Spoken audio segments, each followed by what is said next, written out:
This is Dance Studio 411, where we answer your real-life questions about your toughest studio life predicaments. Parent problems, teacher turnover, student challenges, policy dilemmas, and so much more. Let's talk about what's keeping you awake at night and what you can do about it. Here are your hosts, Suzanne Blake Garrity and Jill Tyrone. Welcome to this episode of the Dance Studio 411 podcast. I'm Jill Tyrone, and today I'm here with Dr. Lisa Schoene, and we're covering important topics to help keep you and your dancers in tip-top shape, not only physically, but emotionally. When we started planning this recording, Dr. Schoene and I worked through an outline of real-life questions pulled directly from our member group. Things like injury prevention, mental wellness, and nutrition. Dr. Lisa M. Schoene has been practicing for over 30 years and is a dance and sports medicine podiatrist. She is double board certified and a certified athletic trainer. She has treated dance teachers, young aspiring dancers, pre-professional, as well as professional dancers from the Joffrey Ballet, Hubbard Street Dance, Ballet Chicago, Inside Chicago Dance, Elements Contemporary Ballet, Chicago Tap Theater, Evanston Dance Ensemble, and many others from local Chicagoland dance companies and studios. She regularly lectures, teaches, covers performances, authors dance medicine articles, as well as authoring dance medicine chapters in 2 sports medicine textbooks. She's a busy lady, and I'm extremely grateful for her time, talent, and expertise on this episode of the Dance Studio 411 podcast. Dr. Schoene, welcome to the show. Thank you for having me. I just gave our listeners your bio and your background, but we would love to get to know you a bit better. Why don't you tell us how you got started doing what you're doing today? I've been an athletic trainer for quite some time after podiatry school, and I danced a little bit when I was younger, and I always joke around that we only had ballet, tap, and jazz when I started dancing. That's how, maybe that gives away my age. So I did a little bit of that, and I was on a kick line growing up. So I've always been really a lover of dance. I've done a lot of coverage, and I love seeing dance performances. So I just kind of morphed into taking care of dancers, just asking some of the physical therapists that were locally taking care of dancers at the Joffrey. And I kind of started the Joffrey Ballet, which is kind of funny how you start at the top here. But I would just go backstage and help out, and I would be doing anything from massage therapy to fixing their toenail issue. So it was really kind of a fun experience. And it just kind of morphed from there. And my love of dance is hopefully has shown up in how and when and why I do this. So yeah, it's been really great. Yeah, that's amazing. What a great career that you found for yourself. So let's talk a little bit about nutrition and maybe start with food intake for dancers and just the overall nutritional health and wellness of our dancers. Sure. So we know that an interesting fact that I give to all of my dancers when I do a dance medicine lecture at maybe an intensive over the summer is that dancers need 2 calories per body pound per hour of dance. Now, this is a statistic that I did not come up with. This is a tried and true, statistic that has been shown in studies.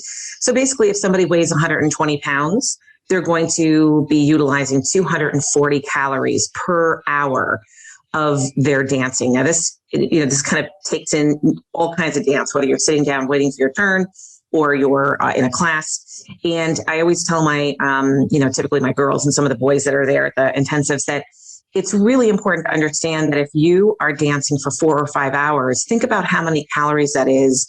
For somebody, if you're dancing 4 hours, it's 960 calories. Now, if you have a dancer who is maybe only eating 1,000 calories a day for keeping their weight down or just not eating enough, unbeknownst to them, I think that it's important to understand that it takes an additional 960 calories. What if you have a Saturday where your kids are rehearsing for a show? That's not really unusual to dance for 4 hours. So I would say that it's really important to encourage the dancers to bring food with them, making sure you allow them to have a lunch, where they can kind of sit down and just chill for a few minutes and eat their lunch, make sure they have lots and lots of water. We know that you're supposed to drink half of your body weight in water. So if somebody weighs 120 pounds, you're supposed to be drinking 60 ounces of water a day. So that's important. So I think that, all different kinds of foods are easy, fast. They can do protein bars. They can do peanut butter. They can do protein shakes. They can do nuts, granola. They can have sandwiches, whatever the kids can physically eat and then jump back up and dance with their stomach. But it's so important to allow them to have a snack. Maybe make sure that they're eating, especially on those days where the kids are doing a big, long day of rehearsals or things for like a upcoming show or so. And just making sure that you allow them to take a few minute break and have a little bite to eat or, have some snacks. And maybe when you're bringing the kids back into your studio, maybe even having maybe some fun little snacks for the kids to eat, just have a little, it certainly could be cookies. I'm sure the kids will love to eat cookies. And even, believe it or not, chocolate milk is one of the best things you can actually have to drink because it has such a good combination of protein, fat, and carbohydrates. So maybe even having, maybe when the kids are coming back or on a special day, maybe have a few little snacks for them. But encouraging them to eat is really, really important. It's going to be so important for brain function. It's really important for healing injuries. Our body needs that for stamina and strength. So we don't want the kids to poop out at the end of the day. And I liken it to driving down the highway with a gas tank that's empty. You're not going to get very far. So it's very important. Excellent. Such great advice for our studio owners and for even passing this information along to the parents. So teaching them really about fueling your body and looking at nutrition as fuel. You and I mentioned that in our outline and notes as well. So let's move in from the physical nutrition into some mental wellness and help with our dancers, because as we're coming out of COVID, we know that this last year has been really hard on our young students. So Dr. Schoene, do you have some advice for us when it comes to the mental wellness of our dancers? Sure. I think that we all have to remember that we've all been in the same boat. And I know some studios have been dancing and maybe some studios are just starting to open up. But we've all been in the same boat. And as I find out from Jill, you have listeners from all over the world. So it has been a worldwide pandemic. So we really are all in the same boat. I think that it's important to also remember kind of from a mental health that if we go from really not dancing at all or dancing in our kitchen or dancing in a little space in our bedroom to kind of getting into a full-blown schedule, I think kids might get a little bit concerned or nervous because they haven't really danced. And so I think we need to kind of ease in a little bit, before we go kind of full-blown.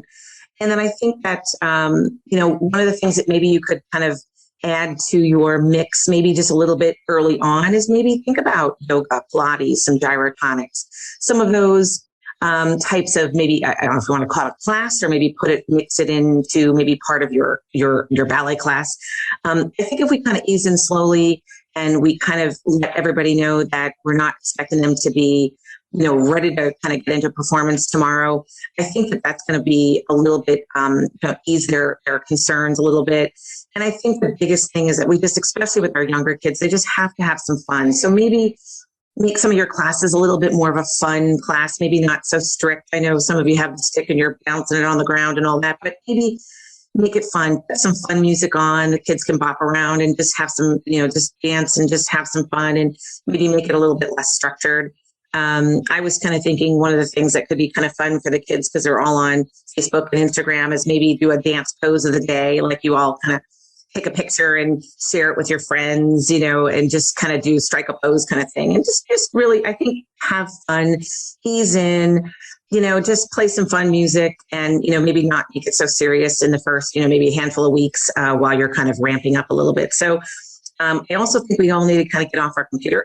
So that's even more important that we, get in person. And, a lot of the dance studios that I've worked with have been doing social spacing, kind of in the dance studio, and the kids are still using masks.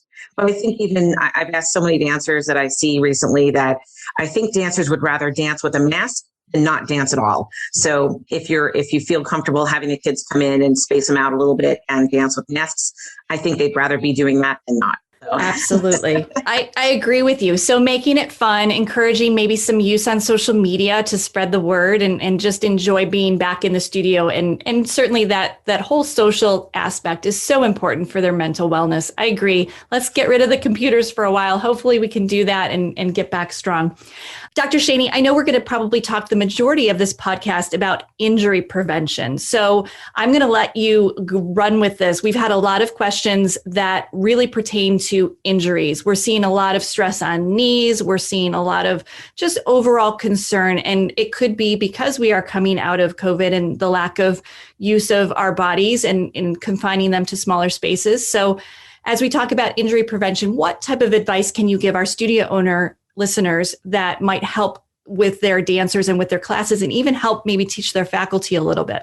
So for injury prevention, this is really one of my areas my love interest in, because I'm always trying to teach dancers how to keep themselves healthy. I really believe very strongly in education, and I think that this is so important. And one of the things that Jill and I spoke about was, how do you as a studio owner help with injury prevention? Now, we'll talk about a few things, but I also always encourage, which we didn't really get too much into our Jill's and I outline, is just to maybe reach out to some local either chiropractors or podiatrists in your area, or maybe sports medicine physical therapists, and see if maybe somebody can come in and give your dancers a little lecture on some of these things. They can give them a lecture on exercises, sometimes good posture if it's a chiropractor, what we can do to prevent injuries in our feet and ankles if it's a podiatrist.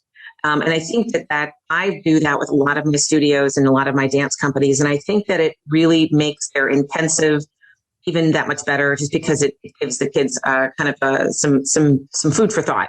So some of the things that we talk about is one of the things I'm very strict about with my dancers is strengthening. It is amazing how many kids really are not strengthening. Probably like they should be. I'm big with the TheraBand.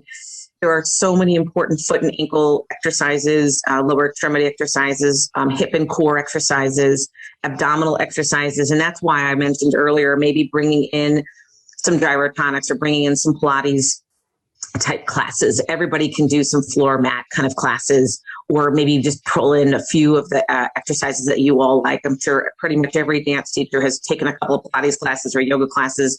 And I'm really big on strengthening with the TheraBand. And I do think that maybe in the beginning, go into maybe more of a longer bar, section of your class, rather than a lot of center work or a lot of, ground allegro. So I think maybe getting the kids really watching that technique, really, really taking their time at the bar, really working on, on those beautiful releves and little simple jumps and things like that. I think that having the kids do that on a regular basis, probably daily or every day, even at home for 5 or 10 minutes, is important. Stretching is usually not so much of an issue with a lot of our dancers, but again, they're coming out of a situation where they haven't been in class for a long time. So maybe having them do a little bit of more stretching, even like a floor bar, maybe even teaching some of the kids how to do some different positions and a little bit of stretching, kind of mix it in again with the yoga and the Pilates. And then one of my other big areas that I always want to talk to the kids about is making sure, if you have your girls up on point, we have to make sure that they change their point twos. Really, really important. Point twos, as many of us know, are only really good for about 10 to 20 hours of dancing. And we know that these kids have probably been using their point twos maybe for the whole year. We don't know, but I would imagine that there are some kids that are wearing the same point two that they were wearing maybe last March or April. So please make sure that they have a current new pair of point twos. Obviously, many of them get them online. Sometimes I believe some of the stores are certainly open, at least in the Chicago area. I believe they are. And so I think that just making sure that, don't kind of forget about that. So if you're going to get girls back up onto point in a class, making sure that they go slow. So you might have to kind of back up the class a little bit and really start, maybe not from pre-point, but just starting all over again and just making sure that they're getting those nice, long, strong muscles in the foot. And one of my favorite exercises for point work is really working the big toe with the TheraBand. And I have a lot of these exercises on my website, which I can talk to you about a little at the end. And I have a little dance section with exercises. So please feel free to go there and look at the little exercises that I did. I kind of did it through Richard Point. I was working with them. So we did some videos, but I do think it's really important to strengthen the, especially for getting up on point. And then again, going back to our nutrition and water, making sure for injury, you have to make sure you have enough nutrition, you have enough calories for the day, making sure that the dancers are drinking enough water. Maybe if you can't even insist that they bring a big water bottle with them, which I think most of the dancers do. So I think that would be important. And the couple of things that we want to make sure that we don't forget also is sleeping.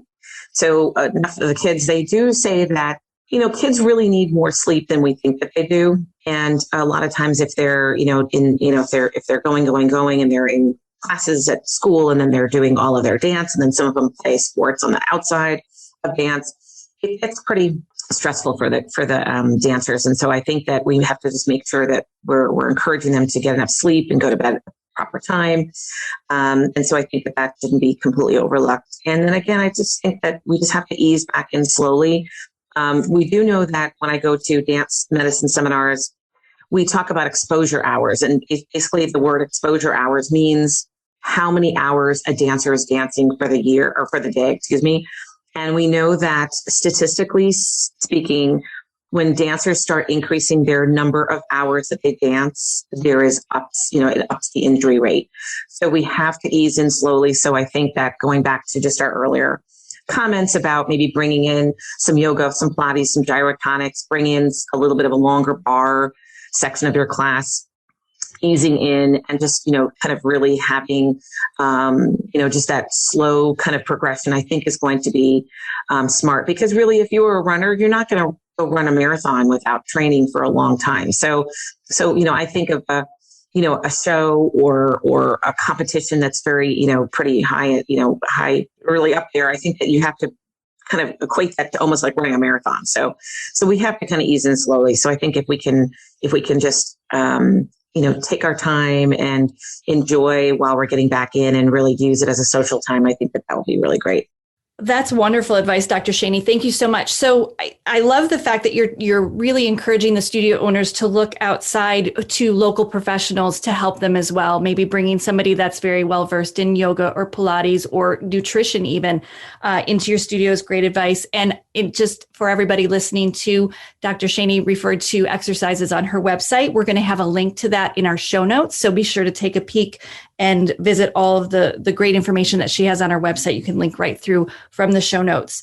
Dr. Schoene, let's talk a little bit now about what's good for the goose is good for the gander. I really want to talk about our studio owners and maybe their faculty and staff and how they can take care of themselves. It's been a really tough year, and we know that. It's been mentally challenging. It's been physically challenging. Some of the studio owners worked harder than they ever have in the last year because they've had to pivot and take classes online and learn how to Zoom and bring bring all their courage and their classes together to really keep it cohesive while we were out of the studios.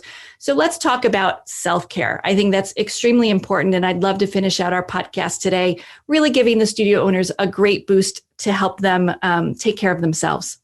Well, first off, I really commend them, highly because it really has been a challenge, I think, for so many different areas in life, certainly mentally challenging and not having that stream of income. I'm sure it's been very stressful for studio owners.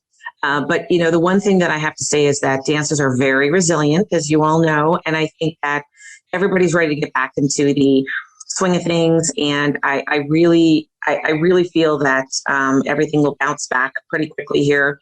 Dancers want to get back. They want to dance. They want to be with their friends. So I think that if we just kind of stop and just realize that, okay, as long as hopefully all of us are healthy, that's really the most important thing. Hopefully many of us didn't have any major illnesses with this COVID and our families are been healthy and safe.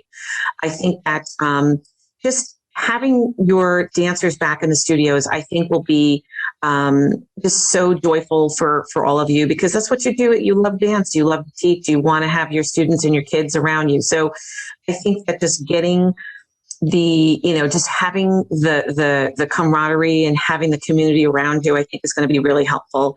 Again, I'm a big believer that if you can, have a massage, I think if you can soak in a good Epsom salt bath, I think if you can, go out and smell the roses and take a walk in nature. Hopefully all of you have been outside and because it's getting warm, with most of our places that we're at now. I think that just making sure that you do some strengthening and you do your stretching and strengthening and exercising, and maybe taking a yoga class, or maybe taking, a class yourself, I think would be great. I just went to a dance show the other night. It was so much fun. There wasn't many of us in the studio or in the theater, but it was really great. I know sometimes you don't always go to other people's, maybe other dance companies or studios shows, but if there is anybody's show, maybe in person, just go and enjoy. It will really, really just, bring you a lot of joy. And I was really, I just felt so great when I was at the show on Friday night. So I think just doing a lot of the same things for your students and dancers, I think will be really important for all of you. And just know that your dancers really want to come back. I think we're going to have a great 2021, great 2022. I think that dance is going to be really, really wonderful. And I think we'll all get back to it, and we'll hopefully put this back as a distant memory pretty soon. Absolutely. I know in my social feed, I'm seeing so many of the studio owners posting dancer pictures at competitions now. So we're holding the competitions. Like you and I mentioned, even before we turned on the recording, just having the dancers in the studio is just wonderful. They want to be together. They want to do all of these great things. Yeah. It's really good to take care of ourselves. Dr. Schoene, I'll let you close us out. Let's tell everybody a little bit more about how they can reach you, how they could find you, maybe on social media or through an email address. And then if you have any last parting gifts you'd like to share with our audience as far as your expertise goes with taking good care and heading into 2021 and just being really strong, and both mentally and physically. Well, anybody can find me at drschoene.com, and it's SCHOENE.com. I do have a nice dance section on my website. I have just all kinds of exercise videos for lower extremity and foot and ankle, so please feel free to look at those. And we do have a contact us page on the website.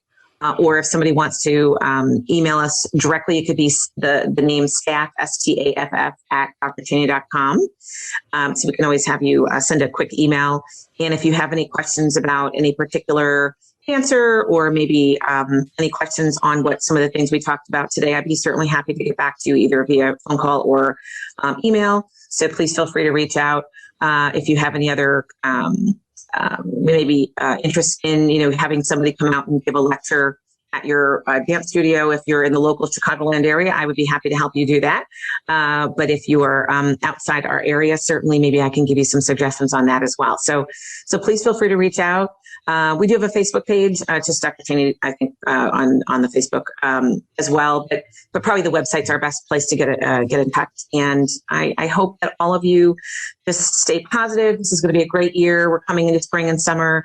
And I wish you all the best of luck with any shows that you have coming up and or competitions. And I think just being happy and joyful that everybody's back together, I think, is going to be what's going to push us in 2021. I agree. Dr. Schoene, thank you so much for sharing your time and your talent and your expertise with our listeners today. It has been really informative. I've loved putting this podcast together and looking at the questions that have come from our members, and then talking with you and putting this together in a great format for our listeners. So again, thank you again for your time and talent. And I really appreciate you being a guest on our Dance Studio 411 podcast. Oh, thank you, Jill. I really appreciate you having me. Thanks for listening to this episode of Dance Studio 411. Visit us online at dancestudio411.com for more great resources and to submit a question for a future episode. Our number one goal is to help you build a successful dance studio business and keep your passion for dance alive.